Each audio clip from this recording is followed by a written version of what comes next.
这次 Notebook LM 2.0 的更新，我觉得已经不是小改款的等级了。现在你丢进去的资料，不只是拿来问答，还可以直接被它做成简报，生成一支带旁白的短片，整理成资讯图，甚至是导出成试算表。而且它现在直接整合进了 Gemini 里面，你可以用最新的模型对着自己上传的资料提问，还能够看到它完整的思考过程。这期影片我会把这些真正有用的新功能一个一个带你实际操作过一遍。How's Grayson 这频道专门帮完全没有碰过 AI 工具的人一步一步学会用 AI。我的核心理念很简单， AI 不是你想的那么复杂，跟着我做你也可以。好，大家，那今天我们要介绍 Notebook LM。那什么是 Notebook LM 呢？现在呢，我就来到了它的这个官方的网站上面。那首先呢 ，Notebook LM 你可以去上传你的 PDF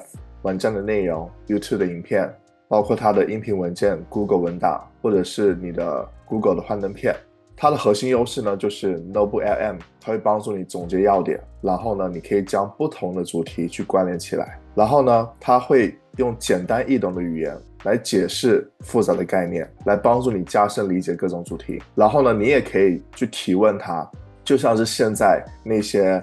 其他的语言模型一样，你可以提问它，然后呢，去转化成容易帮助你理解的格式。现在呢，会有不同的格式去来帮助你理解。那其实 Notebook LM 它的诞生的初衷呢，就是它为了能够去帮助你更高效的去使用笔记，那而且呢，你可以在记笔记的过程中，你是可以去提问的，然后呢，去整理出不同的信息。那这次呢，它的升级就包含了很多新的功能，比如说音频的概览，它就是能够去透过互动式的音频去整理你所提供的这个来源。然后呢，你可以透过听它来朗读这个来源的摘要，去理解这个来源的信息。还有呢，就是你可以用它来做出思维导图。那如果说你有一个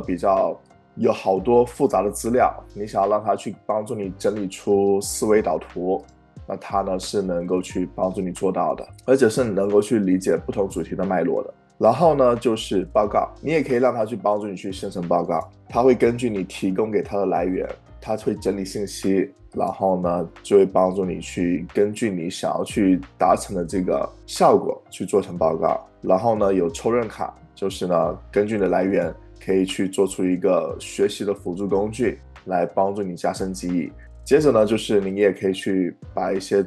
资料来源去做成测验，来巩固你的知识。而且呢，它还能够去让你去做出视觉化的影片的内容，这样呢，能够让普通的文字内容去变成视觉化的这种丰富的动态内容，会变得更加有趣。也可以呢，去帮助你整理出你的这个信息来源的表格，这样呢，你就能够去非常直观的看到你需要的信息了。而且呢，也可以去做出信息图，简单直观，会将来源里面的一些关键字去放在这个信息图上面。接着呢，就是你可以做出演示的文稿，你可以去加入一些你想要的来源，然后它首先会帮助你整理信息，然后呢就变成非常直观的演示文稿了。那这个 Notebook LM 呢，大家都是能够去免费开始使用的，我现在也是使用免费的版本，我认为呢是足够的。如果说你不是说非常依赖于单独这个工具的话，是你可以先使用这个免费的版本，那它可以让你去每个笔记本呢最多会增加50个来源。待会你会知道什么是笔记本，什么是来源，然后它可以让你使用谷歌的 Gemini 的模型，新功能是标准权限，你可以使用它的所有的功能。付费呢，就是你可以生成的次数呢会更多，同时呢，你可以有更多的来源加到你的每个笔记本里面。那你可以选择这个试用 Notebook LM。那这边呢，你可以创建一个新建笔记本。那首先呢，它会跳出一个这个框，这个框呢，它其实就是让你去添加你已经有的资料来源。我们先来看一下它的这个界面，它会分为3块。左边这边呢，它叫资料来源，你要处理的所有东西呢，你都是能够去丢到这边的，像是 PDF、简报、录音、表格。之后呢，你不管是怎么问，它怎么答，全部都是根据这边的资料。那中间呢是对话框，你在这边呢是可以跟 Notebook LM 去互动的，你可以问他问题，你可以向他要一些摘要，去挖一些资料来源的细节，都是可以的。那右边这边呢，它叫做工作室面板，这个呢就是把你刚才给它的一些资料做出成品的地方，像是你可以去做出演示文稿，你可以做出报告，做出思维导图，做出信息图，做出数据表格，这些呢都是可以的。所以整体流程其实是很简单的，也很直觉，就是你在左边把你要的资料全部丢进去，或者是让他去找一些资料，然后呢，中间你去跟他互动，去问他问题，去挖出一些重点，然后再添加到左边的资料区里面，然后在右边呢，直接去生成你想要去用的东西就可以了。那在左边呢，我们就可以去添加来源。这边其实你是可以直接在这边去在网络里面去搜索新的来源的。你可以去输入一个主题，让它去搜索。那这边呢，我就去输入一个主题，2026年最适合新手的影片剪辑软体。那底下呢，你可以选择是在网络上面搜索，还是在你的云端的硬盘里面去搜索。这个呢就是很直接的意思，网络上面搜索就会搜索网络上面的最佳来源。那如果说是云端硬盘的话呢，就是你的云端硬盘里面有什么样的内容是跟它贴近的，它就会帮你找出来。还有呢，就是 fast research 还是 deep research。那 fast research 呢，就是非常适合于去快速的去获得结果。那 deep research 呢，就是获得深入报告和结果。所以如果说你是不想要让它只是帮助你找资料，你想要去有一个完整的报告呢，那你就可以选择这个 deep research。那现在呢，我先不需要这个非常深入的报告，那就是选择 fast research。然后底下呢，其实你还是可以拖动其他的文档的，像是 PDF、图片、文档、音频，这些都是可以的。这边你可以上传，你可以加入你找的一些YouTube 影片它的链接，或者是在你的云端网盘里面导入，又或者是你直接复制文字，这些都是可以的。然后呢，你就可以选这个生成。现在呢，它就正在去研究网站了。在它研究网站的这个过程中呢，再跟大家提醒一下，你可以呢在这边去修改每个笔记本它的命名，每一次的对话。当你去生成一个项目的时候呢，它其实就叫做是一个笔记本，所以呢，你要去为这个每个项目、每个笔记本去命名，这样你就能够比较好的找到了。那这边呢，我就修改好了名字了，而且你可以看到呢，现在 NobleLM 它已经帮我去找到了相关的资源了，我可以选择查看，你就可以看到呢，这边是它帮助我找到最适合、最匹配2026年新手影片剪辑软体推荐的这些相关的内容。有网站的资料，同时呢也有 YouTube 影片。如果你想查看的话呢，你就直接在这边选择这个标志，你就可以看到这个信息来源的具体信息了。你可以去看一下是否是符合你的要求的。它这边默认的是全选这些所有的内容资源。那如果说你想取消勾选一些内容的话呢，你就可以把这个打勾去掉，这样子呢你就不会去选到所有的资源了。在确定好你想要去选择的资源之后呢，你就可以选择这个导入。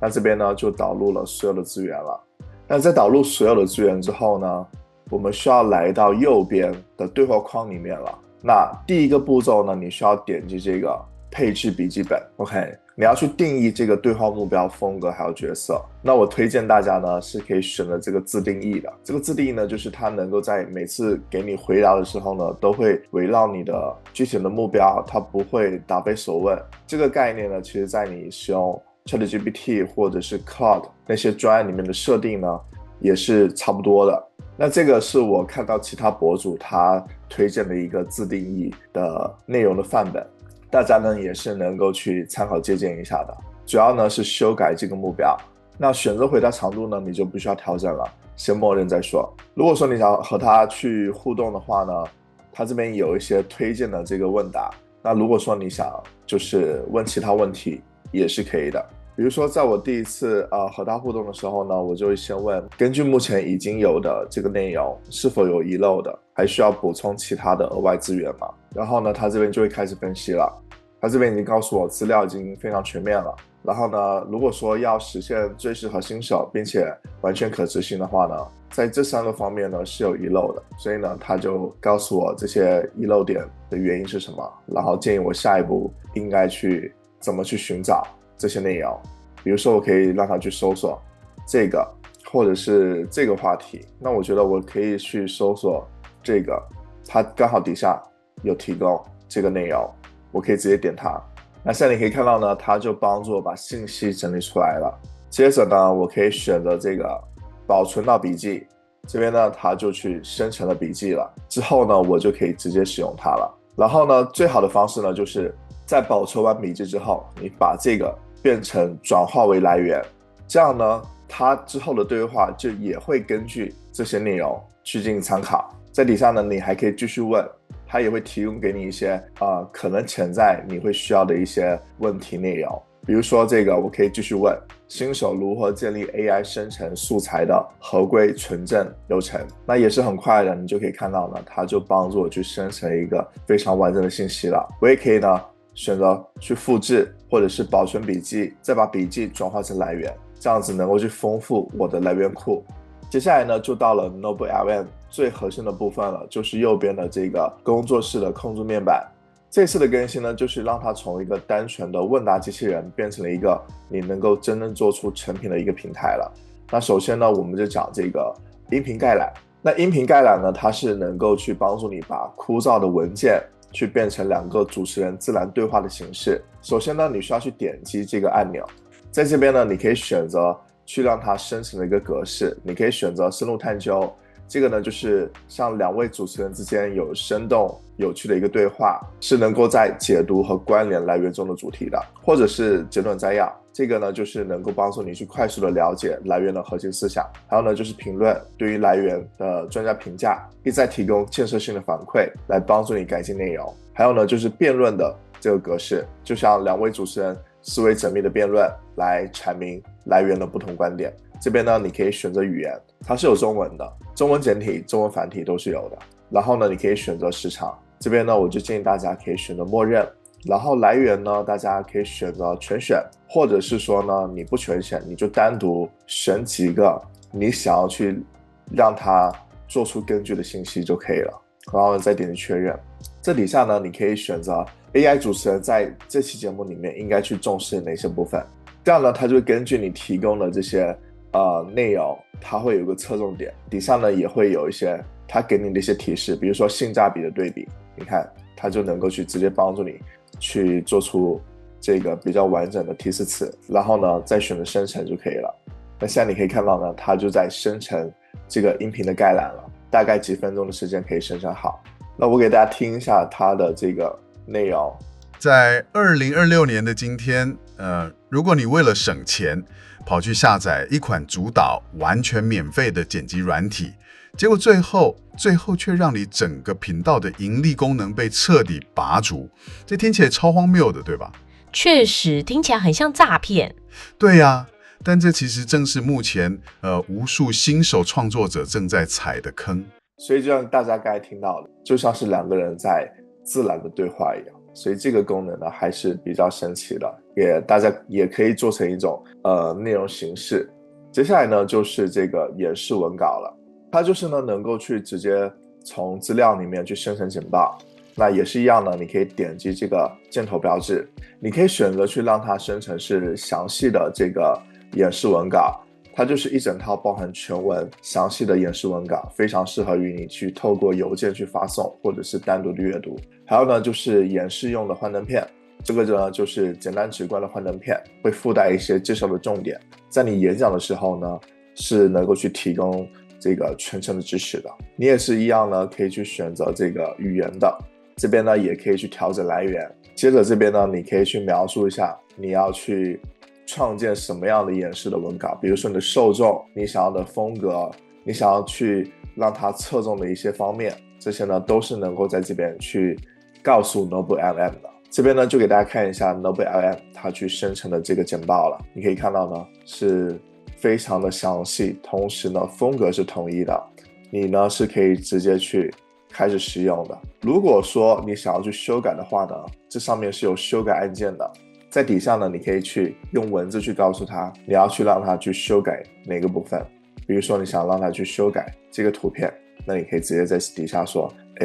我想要去让你去缩短这个解释的内容，那也是可以的。在所有都确认好之后呢，你就可以选择右上角这个3个点标志更多选项，你可以下载成 PDF 文档，或者是下载成 PowerPoint 都是可以的。那接下来呢，再说视频概览这个功能。那视频概览这个功能呢，就是能够去把你提供的资料变成一支带解说的幻灯片的短影片，那适合你就是想用看的，不想用读的时候，你可以点击它，然后呢，这边你可以选择它的格式，说明视频呢就是一份结构清晰、内容详尽的概览，可以呢将你的来源的各个要点去串联起来。那摘要呢，就是更加简短的一个版本，能够去帮助你快速的掌握来源的核心思想。也是一样呢，可以选择语言，然后选择来源，接着呢，你可以选择视觉风格，这边呢有很多的视觉风格你是可以选择的。然后在底下呢 ，AI 主持人应该侧重哪些方面，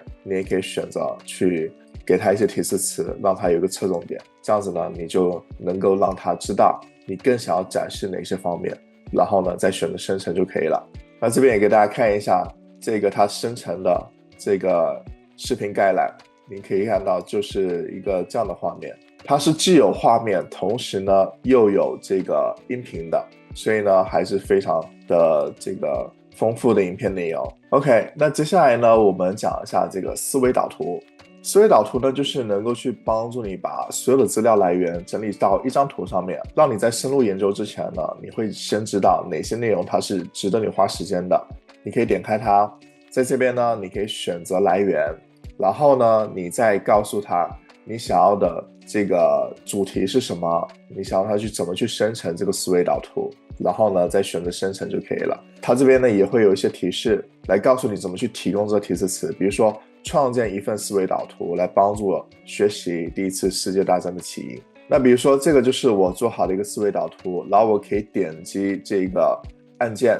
然后呢它又会有个分支，比如说再点击一个按键，它又会有个分支，每一个呢它都是能够让我去点开的，这个呢就叫做思维导图。你可以看到都是能够去一层一层的去了解到它的内容。比如说我想要知道什么剪辑软体是适合社群媒体的，我就看到了有 CapCut、Canva、InShot， 然后我呢想要去了解一下 CapCut， 原来呢它现在已经有了 AI 智能抠像的这个功能。那如果说我想了解更加具体这个功能是怎么样的，我再点击它，这个时候 NobleAIM 它能够去帮助我在网络上面去搜索资源，来告诉我这个功能的信息。你就可以看到这边呢就告诉我了 AI 智能抠像在剪映里面是怎么样的这个功能。所以呢这个呢能够让我快速的去收获到知识，同时呢来去判断这个知识呢是不是我想要的。接下来呢再说报告。报告功能呢，它是能够在几分钟内来帮你把原始的资料整理成简报稿或者是分析报告的，能够省下你自己列大纲的时间。可以点开它，这边呢它上面有一些默认的格式，像是这个字格式啊、简报文档、学习指南、博文。那我更建议大家呢就是使用它的建议的格式，这个呢就是 NobleLM 在分析完你提供给它的资料之后呢，它给你推荐的格式。通常呢我就会选择这个，因为呢它已经帮我省下了这个脑力激荡的步骤了。比如说我可以选择这个软件选择指南，在这边你可以看到，首先可以选择语言，然后呢就是它会提供给你一个提示词，这个呢我觉得就已经很足够了。如果说你想调整的话呢也是可以的，然后再选择生成，这个呢就是生成出来的报告，你可以看到是很详细的。然后你可以点击右上角这个3个点标志，你可以选择导出 Google 文档，或者是导出成 Google 的表格，都是可以的。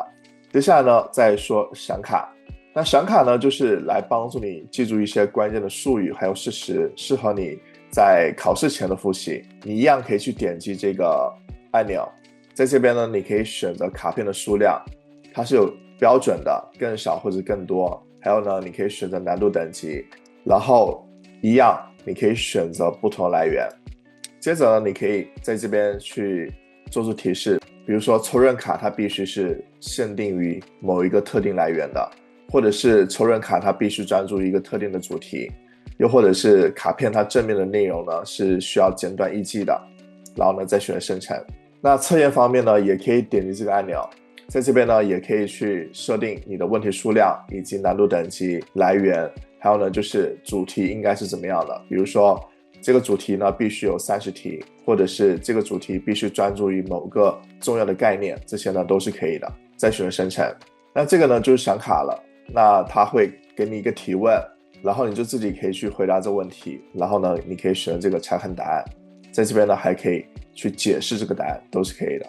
如果说你这个问题记住了的话呢，你就可以选这个打勾，那它呢就会进入到下一个问题里面。接下来呢再说测验，测验呢就是会根据你的资料呢自动去出多选题，除了自己准备考试用之外呢，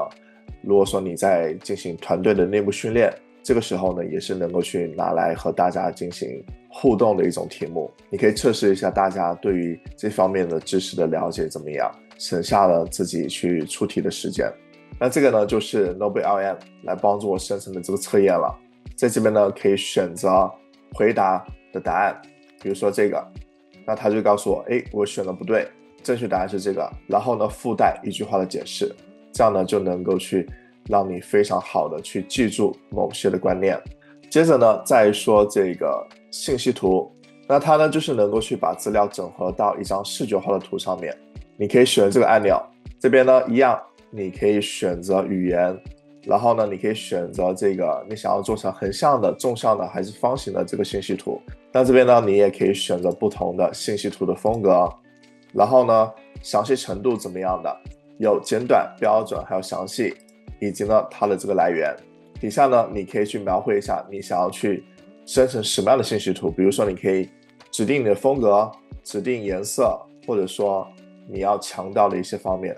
都可以在这边去提供给他，然后呢再选择生成。那这个呢就是生成好的信息图了，你可以看到呢是非常完整，同时呢把重要的信息呢都放到了上面，并且是直观的。还有呢就是数据表格，它呢就是适合你需要把你不同的来源零散的资讯呢整理到一张图表上面。你可以点击这个按钮，在这边呢选择语言，然后呢选择你想要去做成表格的来源，接着呢一样也是加入提示，比如说你让它创建一个表格，列出这些主要发现他们的标题、作者还有主要的结果等等。那比如说我创建一个表格，就是呢把每个剪辑软体的名字、功能、特点、是否有 AI 功能、适合什么样的人都写出来，那你就可以看到呢，它就根据我刚才想要的内容呢整理出了一个非常详细的表格了。你会点开这一集，对 AI 工具应该本来就是有兴趣的。那我在这里也想顺便的去跟你分享，我平常除了 NobleLM 还很常用另外一个工具，它叫 Claude， 拿来写文案、整理资料，甚至直接帮我做研究，用的频率会比 NobleLM 还高。如果说你想知道怎么去使用 Claude， 你可以现在就点击这部影片，我会从零开始来教你走一遍。有兴趣你可以点开看看。我们下期再见。